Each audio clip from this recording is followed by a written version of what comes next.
Sir, Tirupati मंदिर के प्रसाद में जो साजिश हुई उसकी चर्चा देश भर में हो रही है। दरअसल प्रसाद में जो मिलावट है वो आपकी आंखें खोल कर रख देगी, आपको हैरान कर देगी, साथ ही परेशान भी कर देगी, क्योंकि प्रसाद में जो मिलावट है उसकी लैब रिपोर्ट सामने आ गई है और ये लैब रिपोर्ट कहती है कि लड्डू में, प्रसाद में जिस घी का इस्तेमाल किया गया उसमें मिलावट है। आप सोचेंगे मिलावट है तो क्या है मिलावट में? शायद कोई नुकसान पहुंचाने वाली चीज तो नहीं।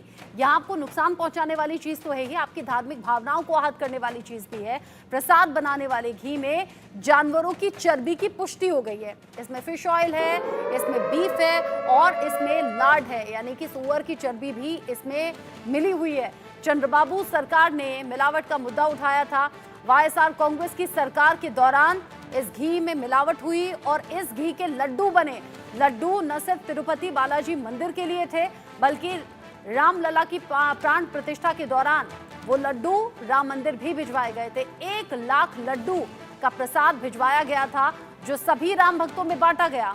आंध्र प्रदेश के तिरुपति बालाजी मंदिर में प्रसाद मिलने वाले लड्डू जानवरों की चर्बी से मिले हुए हैं, यानी जो घी है उसमें जानवरों की चर्बी है। इस मुद्दे पर घमासान मचा हुआ है। लाखों करोड़ों लोगों की आस्था के केंद्र तिरुपति मंदिर में मिलने वाले लड्डू में मिलावट की बात सामने आई है। नेशनल डेयरी डेवलपमेंट बोर्ड ने लड्डू में चर्बी और बीफ फैट और साथ ही साथ फिश ऑयल मिले होने की पुष्टि की है। नेशनल डेयरी डेवलपमेंट बोर्ड की रिपोर्ट में सनसनीखेज खुलासा किया गया है। बोर्ड की रिपोर्ट के मुताबिक जिस तरीके से बताया गया है, तिरुपति मंदिर का लड्डू बनाने में मछली का तेल, बीफ और लार्ड यानी कि सुअर की चर्बी का इस्तेमाल किया गया है। चौंकाने वाली बात यह है कि प्रसाद के तौर पर इन लड्डुओं का वितरण न सिर्फ श्रद्धालुओं के बीच किया जाता है, बल्कि भगवान को भी प्रसाद के तौर पर यही लड्डू चढ़ाया जाता है।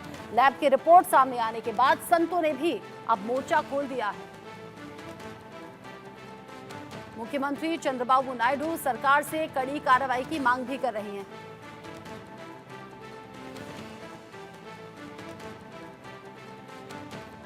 तिरुपति बालाजी मंदिर में जो प्रसाद मिल रहा था उसके घी में मिलावट थी, और मिलावट भी ऐसी वैसी नहीं, बल्कि यहाँ जानवरों की चर्बी मिलाई गई और फिश ऑयल मिलाया गया। लैब रिपोर्ट में इस बात की पुष्टि हुई है और ये लैब रिपोर्ट अब देश भर में चर्चा का विषय बनी हुई है, खास तौर से उन लोगों में जो शुद्ध शाकाहारी हैं, जो पूरी तरह से परहेज करते हैं इस तरह की चीज़ों का। यहाँ तक कि लहसुन प्याज भी बहुत लोग नहीं खाते हैं, और वो प्रसाद उन्होंने कितने खुशी के साथ में ग्रहण किया होगा, और अब उस प्रसाद पर ही घमासान मचा हुआ है।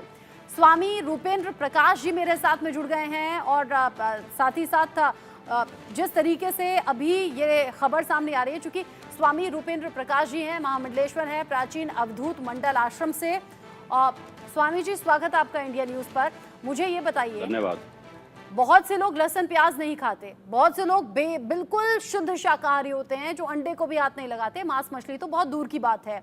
अब वो लोग खुद को ठगा हुआ महसूस कर रहे हैं और कह रहे हैं सीधी भाषा में, भाई हमारा तो धर्म भ्रष्ट हो गया। राम मंदिर से जुड़ी हुई आस्था, तिरुपति बालाजी मंदिर से जुड़ी हुई आस्था, करें तो करें क्या? बिल्कुल, ये बहुत ही आस्था का खिलवाड़ किया गया है, और जिस प्रकार से तिरुपति बालाजी की एक मान्यता पूरे विश्व में है, और बहुत ही श्रद्धा के साथ विगत वर्ष मैं भी खुद मंदिर के दर्शन करने गया, और वो लड्डू का प्रसाद हम लोगों ने वहाँ से ग्रहण किया, तो अब वास्तव में लग रहा है कि ये एक बहुत बड़ा धोखा, एक बहुत बड़ी साजिश हम लोगों के साथ की गई। क्योंकि हिंदू धर्म में जो सात्विकता है और विशेषकर भगवान का जो भोग है उसको प्रसाद के रूप में हम सब ग्रहण करते हैं, वो बहुत ही शुद्ध सात्विक रूप से, शुद्ध भाव से बनता है। और गीता में इसके लिए सात्विक भोजन के लिए बड़े महत्व बताए हैं भगवान श्री कृष्ण ने। आयु सत्व बल आरोग्य सुख प्रीति विवृद्धना रस्य स्निग्ध आहार प्रिय। जो सात्विक भोजन है, रसीला, स्निग्ध, घी वाला, वो मनुष्य की आयु, बल, सत्व, आरोग्य सबकी वृद्धि करता है, ऐसा हम लोग शास्त्रों में मानते हैं। और जिस प्रकार से ये छल एक प्रकार से हिंदू समाज के साथ किया गया, इसकी मैं घोर भर्त्सना करता हूं और मांग करता हूं कि सरकार इसकी उच्च स्तरीय जांच करे और ऐसे दोषियों के खिलाफ कड़ी कार्रवाई की जाए। वास्तव में जो सात्विकता है, सात्विकता में आपने सही कहा कि लहसुन प्याज और हम लोग बल्कि भाव भी जो सात्विक भाव होते हैं वो ऐसा भोजन ग्रहण करने की जो मान्यता है हम लोगों में, अधिकतर साधु संत हिंदू धर्म में बहुत बड़ी मात्रा में लोग सात्विक भोजन ग्रहण करते हैं। वो किसी भी प्रकार का तामस भोजन, हमारे यहाँ तो इतना बताया गया कि जो बासी भोजन है उसको भी ग्रहण नहीं किया जाता। लेकिन जिस प्रकार से मांस, मछली या किसी भी प्रकार की चर्बी जो अभी लैब की टेस्ट से आपके चैनल के माध्यम से पूरे भारतवर्ष के लोगों को जानकारी मिल रही है, ये बहुत ही चौंका देने वाली और रोंगटे खड़े कर देने वाली जानकारी है। इससे पूरा हिंदू समाज बहुत ही आहत हुआ है। अच्छा, हिंदू और समाज आहत इसकी हुआ है। कोई अगर इसे पॉलिटिकली देखें, देखिए राजनेताओं का काम है राजनीति करना और इस पर राजनीति भी हो रही है। ये अब कहा जा रहा है कि ये उस वक्त की सरकार थी, आज की सरकार ने इसका खुलासा किया, अब उस वक्त की सरकार और पार्टी पर कार्रवाई होनी चाहिए। लेकिन मेरा एक सवाल है, क्या किसी भी राज्य में सरकार इस पर ध्यान दे या फिर क्या मंदिर प्रशासन, मंदिर ट्रस्ट से जुड़े हुए लोग इस पर ध्यान दें, या फिर तीसरा जो घी बन रहा था, जो घी बनाने की कंपनी है, वहां जो कर्मचारी हैं, वहां जो मालिक हैं, उनसे पूछा जाए कि भाई क्यों आपने घी में ये सब चीजें मिलाई। ये सब इस जांच के घेरे में आने चाहिए। सरकार भी इतनी दोषी है, मंदिर प्रशासन भी इतना ही दोषी है। और मंदिर प्रशासन की जो समिति जो प्रसाद निर्माण करती है, वहाँ एक बहुत बड़ी निर्माणशाला है और बहुत सारे काउंटर्स है जहाँ से लोग प्रसाद परचेज करते हैं। उन लोगों को टेंडर देने वाली जो कमेटी है, मंदिर प्रशासन है, ये सब दोषी है वास्तव में। इनके खिलाफ बड़ी कार्रवाई होनी चाहिए और विशेषकर भारत सरकार का जो विभाग है फूड प्रोसेसिंग या इस प्रकार की जो खाद्य पदार्थों की जांच करते हैं, इनकी जांच होकर एक बड़ी कार्रवाई होने की आवश्यकता है। ये कोई भी इससे नहीं बच सकता। ये राजनीतिक रूप से जो बयान आ रहे हैं, ये उसकी सरकार थी या इसकी सरकार थी, आज की सरकार भी इतनी दोषी है और पहले वाली भी अगर उसमें हुआ है तो वो भी कम दोषी नहीं है। ये एक दूसरे पर आरोप प्रत्यारोप कर कर इससे बचा नहीं जा सकता। ये बहुत बड़ी दुर्घटना है एक समाज के साथ। जिस प्रकार से हम भगवान श्री राम या तिरुपति जी, ये ऐसे देव है हमारे जिनके प्रति बहुत ही अगाध श्रद्धा है, जो आंख बंद करके वहां से प्रसाद ग्रहण करते हैं। कभी मन में कल्पना भी नहीं आ सकती कि इस प्रकार की कोई मिलावट या इस प्रकार की जालसाजी, धोखाधड़ी समाज के साथ होगी। इसलिए ये बहुत बड़ी जघन्य अपराध है। इस अपराध की ये एक प्रकार से हमारे धर्म शास्त्र में कहा जाए तो पाप है।